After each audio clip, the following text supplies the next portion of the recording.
क्या आपने कभी सोचा है कि एक ऐसा बालक जिसने बचपन में ही सूर्य को फल समझ लिया था, उनका जन्म कोई साधारण घटना नहीं था। ये एक दिव्य रहस्य था।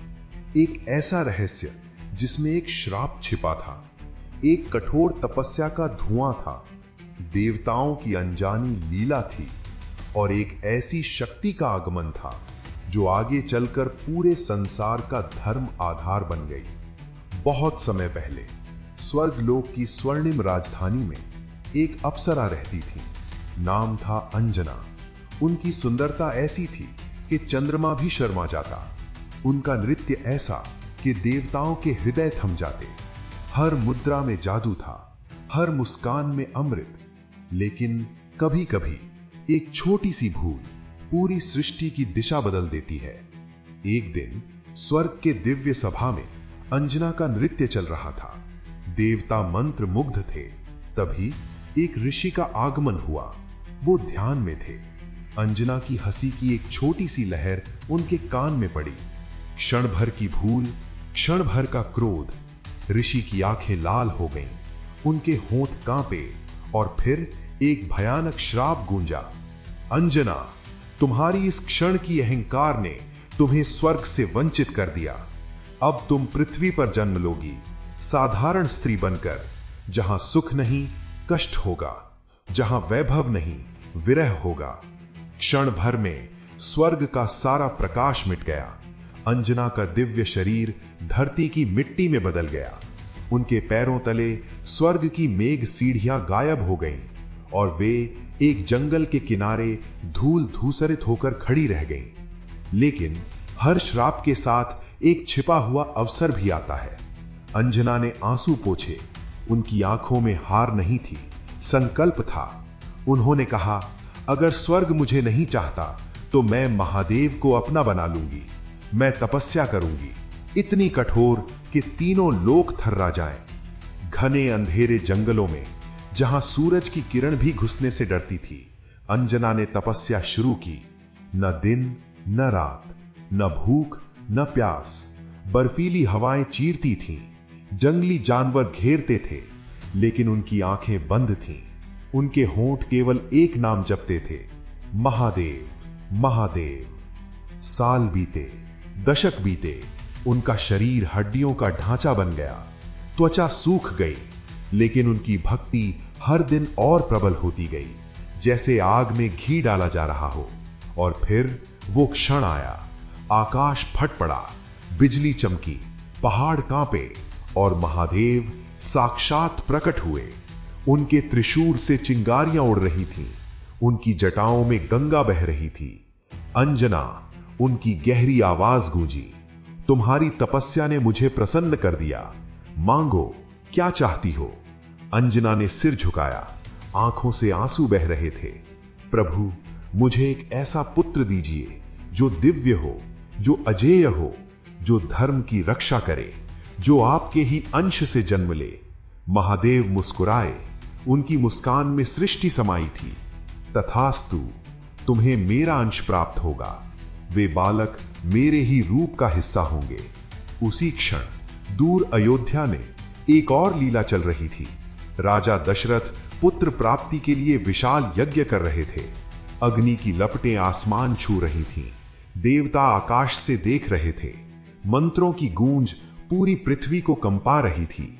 यज्ञ की पूर्णाहुति हुई। अग्नि से एक दिव्य पायस का कटोरा निकला। उसमें देवताओं की सारी शक्ति समाई थी। चमक ऐसी कि आंखें चौंधिया जाती थीं। लेकिन सृष्टि की योजना कुछ और थी। एक रहस्यमयी पक्षी, जो कि वायुदेव का ही रूप था, उस दिव्य अंश के एक कण को चोंच में लेकर उड़ चला। तेज हवाएं, पहाड़ों के ऊपर से, घने जंगलों के ऊपर से, नदियों के ऊपर से वो उड़ता गया। पीछे पीछे देवताओं की निगाहें। सभी सोच रहे थे, ये क्या हो रहा है? और फिर वो दिव्य अंश अंजना के खुले हाथों में सीधा गिर पड़ा। कोई संयोग नहीं था, ये महादेव की इच्छा थी, ये वायुदेव की सेवा थी, ये सृष्टि का सबसे बड़ा षड्यंत्र था। उसी पल अंजना के गर्भ में एक दिव्य ऊर्जा जागृत हुई और फिर जन्म का वो पावन क्षण आया। चारों ओर अनोखा प्रकाश फैल गया। आकाश में फूल बरसने लगे। देवताओं ने शंख बजाए। पृथ्वी ने अपनी गोद खोल दी। श्री हनुमान जी जन्मे। उनकी आंखों में सूर्य का तेज था। उनके छोटे छोटे हाथों में पर्वत हिला देने वाली शक्ति थी। वे हंसे तो पूरी प्रकृति हंस पड़ी। बचपन की एक सुबह बाल हनुमान जी जंगल में खेल रहे थे। आकाश में लाल चमकता सूर्य उदय हो रहा था। उन्होंने उसे देखा और मुस्कुराए। वाह, कितना सुंदर फल है, उन्होंने सोचा। बिना एक पल गवाए वे उछल पड़े, हवा के साथ उड़ चले। उनकी गति इतनी तेज थी कि बादल फट गए, पक्षी डर कर छिप गए, देवता घबरा गए। ये क्या कर रहे हैं? इंद्रदेव का क्रोध भड़का। उन्होंने अपना वज्र उठाया। रोको इन्हें! वज्र चला। धमाके की आवाज पूरे ब्रह्मांड में गूंजी। हनुमान जी नीचे गिर पड़े। उनका छोटा सा शरीर धरती पर टकराया। उसी पल वायुदेव क्रोध से भर उठे। मेरे पुत्र को कोई छू भी नहीं सकता। उन्होंने पूरी सृष्टि से वायु वापस ले ली। पल भर में सब कुछ थम गया। पेड़ हिलने बंद हो गए, नदियां रुक गईं, मनुष्य सांस के लिए तड़पने लगे, पशु पक्षी मरने लगे, आकाश में चीखें गूंजने लगी। सृष्टि मर रही थी। सभी देवता घबराकर एकत्र हुए। इंद्र सहित सब महादेव के चरणों में गिर पड़े। क्षमा करें, हमने गलती कर दी। महादेव ने मुस्कुराते हुए कहा, अब इन्हें वरदान दो ताकि वे कभी हार न माने। देवताओं ने मिलकर श्री हनुमान जी को आशीर्वाद दिए। अमरता, अजेय बल, असीम बुद्धि, तेज गति और सबसे बड़ा वरदान भक्ति का अमृत। लेकिन इतनी शक्तियों के बाद भी हनुमान जी की सबसे बड़ी पहचान उनका बल नहीं, उनकी गति नहीं, बल्कि श्री राम के प्रति उनकी निश्चल भक्ति बनी रही। वही भक्ति जिसने राम सेतु बनाया, वही भक्ति जिसने लंका दहलाई, वही भक्ति जिसने आज भी करोड़ों हृदयों में ज्योति जलाई हुई है। हनुमान जयंती के दिन जब लाखों करोड़ों लोग जय श्री राम का जयकार लगाते हैं, तब वे सिर्फ शक्ति नहीं मांगते, वे भक्ति मांगते हैं, समर्पण मांगते हैं, धर्म का मार्ग मांगते हैं।